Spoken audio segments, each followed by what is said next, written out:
എൻ്റെ പേര് ഷാമിൻ. ഞാൻ ആലുവ പോഞ്ഞാശ്ശേരി ആരോഗ്യമാത ദേവാലയത്തിൽ നിന്നാണ് വരുന്നത്. അപ്പോൾ ഞാൻ ആദ്യമായിട്ട് ഉടമ്പടി എടുത്തത് 2022 സെപ്റ്റംബർ മാസത്തിലാണ്. ഞാനൊരു ഫോറിൻ മെഡിക്കൽ ഗ്രാജുവേറ്റാണ്. അതായത് ഞാൻ വിദേശത്ത് MBBS പഠനം പൂർത്തിയാക്കി. ഇവിടെ വന്ന് നമുക്കൊരു എക്സാം ഉണ്ട്, FMGE എന്ന് പറഞ്ഞൊരു എക്സാം ഉണ്ട്. അപ്പോൾ അത് പാസ്സായാൽ മാത്രമാണ് ഇവിടുത്തെ ലൈസൻസ് നമുക്ക് ലഭിക്കുകയുള്ളൂ. അപ്പോൾ അത് പൊതുവേ ഒരു പാടായിട്ടുള്ളൊരു എക്സാമാണ്. ഭയങ്കര പാസ് പെർസെൻറ്റേജ് കുറവുള്ളൊരു എക്സാമാണ്. അപ്പോൾ എനിക്കിത് ആദ്യമായിട്ട് ഞാൻ എഴുതാൻ പോകുന്നത്. അപ്പോൾ എനിക്ക് ഫസ്റ്റ് അറ്റംപ്റ്റ് തന്നെ ഈ എക്സാം പാസ്സാവണമെന്ന് വളരെ ആഗ്രഹമുണ്ടായിരുന്നു. അപ്പോൾ ഞാൻ 6 മാസമാണ് ഇതിന് വേണ്ടിയിട്ട് പ്രിപ്പയർ ചെയ്തത്. ഈ 6 മാസത്തിൽ ഞാൻ ഉടമ്പടി തന്നെയായിരുന്നു. ഉടമ്പടി പ്രാർത്ഥനകളൊക്കെ കൃത്യമായിട്ട് ചെല്ലാനും ഒക്കെ ഞാൻ ശ്രമിച്ചു. പിന്നെ പറയുകയാണെങ്കിൽ വളരെ എനിക്ക് പൊതുവേ മെയിനായിട്ടുള്ള എക്സാംസിനൊക്കെ വേണ്ടിയിട്ട് പഠിക്കുമ്പോഴത്തേനും ഭയങ്കര സ്ട്രെസ്സും ടെൻഷനൊക്കെ വന്നിട്ട് പഠിക്കാൻ പറ്റാത്തൊരവസ്ഥയൊക്കെ വരാറുണ്ടായിരുന്നു. ഈ ഉടമ്പടി എടുത്തേ പിന്നെ എനിക്ക് വലിയൊരു അത്ഭുതമായിട്ട് തോന്നി. ഒരു സ്ട്രെസ്സും ഇല്ലാതെ വളരെ കൂളായിട്ട് എക്സാമിന് പ്രിപ്പയർ ചെയ്യാനുള്ളൊരു കൃപ മാതാവ് എനിക്ക് തന്നിട്ടുണ്ട്. അപ്പോൾ ഞാൻ പഠിച്ചുകൊണ്ടിരുന്ന സമയത്താണെങ്കിലും ഇവിടെ വന്ന് സാക്ഷ്യം പറയാൻ എനിക്ക് കൃപ തരണം എന്ന് പ്രാർത്ഥിച്ചുകൊണ്ടാണ് ഞാൻ എന്നും പഠിച്ചുകൊണ്ടിരുന്നത്.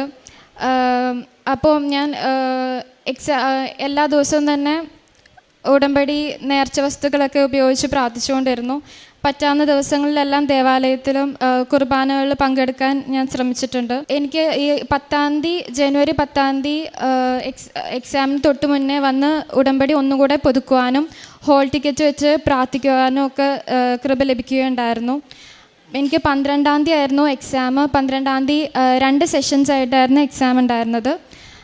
രാവിലെയും ഉച്ച കഴിഞ്ഞും, അതായത് 2.5 മണിക്കൂർ വെച്ച് മൊത്തം 5 മണിക്കൂറാണ് എക്സാം. എനിക്ക് രാവിലത്തെ എക്സാം കഴിഞ്ഞപ്പോൾ തന്നെ ഭയങ്കര പാടായിട്ട് തോന്നിയിട്ട് ഉള്ള കോൺഫിഡൻസൊക്കെ പോയി. ഉച്ചക്കത്തെ കമ്പാരിറ്റീവ്ലി ബെറ്റർ ആയിരുന്നെങ്കിലും മൊത്തത്തിൽ എനിക്ക് വളരെ പാടായിട്ട് ഒരിക്കലും പാസ്സാവില്ല എന്നുള്ള രീതിയിലാണ് ഞാൻ എക്സാം കഴിഞ്ഞ് ഇറങ്ങി വന്നത്. എനിക്ക് ഭയങ്കര വിഷമമായിരുന്നു. ഞാനാണെങ്കിൽ മമ്മിയാണെങ്കിലും ഉടമ്പടിയിലാണ്. അപ്പം എൻ്റെ പാരൻസിൻ്റെ അടുത്ത് പറഞ്ഞപ്പോഴും അവർക്കും വിഷമമായിരുന്നു. അപ്പോൾ ഞങ്ങളെല്ലാവരും പ്രാർത്ഥിച്ചുകൊണ്ടിരുന്നു. ഞാൻ കാശ് രൂപം അതുപോലെ തന്നെ നേർച്ച വസ്തുക്കളൊക്കെ ഉപയോഗിച്ചിട്ടാണ് എക്സാമിന് പോയത്. ഇന്നലെയാണ് എനിക്ക് റിസൾട്ട് വന്നത്.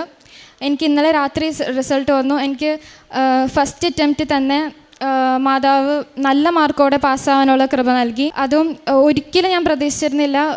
ഫസ്റ്റ് അറ്റംപ്റ്റിൽ അത് ഭയങ്കര പാടായിരുന്നു. പാസ്സാവാൻ പറ്റുമെന്ന് ഞാൻ ഒരിക്കലും പ്രതീക്ഷിച്ചിരുന്നില്ല. ഇത് മാതാവിൻ്റെയും ഈശോയുടെയും വലിയ അനുഗ്രഹമായിട്ട് ഞാൻ കാണുന്നു. പിന്നെ പ്രേക്ഷിത പ്രവർത്തനമായിട്ട് ഞാൻ ചെയ്തതെന്ന് പറഞ്ഞാൽ ഇവിടുത്തെ പത്രം എല്ലാ മാസവും വാങ്ങി വിതരണം ചെയ്തിട്ടുണ്ട്. ഗവൺമെൻറ് ഹോസ്പിറ്റൽസിൽ ഭക്ഷണം വിതരണം ചെയ്യാൻ ഹെൽപ്പ് ചെയ്തിട്ടുണ്ട്. പിന്നെ ഉടമ്പടി എടുത്തതിന് ശേഷം വളരെയധികം ആത്മീയമായിട്ടുള്ള വളർച്ച എനിക്കുണ്ടായിട്ടുണ്ട്. കൂടുതൽ കുർബാനയ്ക്ക് പോകാനും അതുപോലെ തന്നെ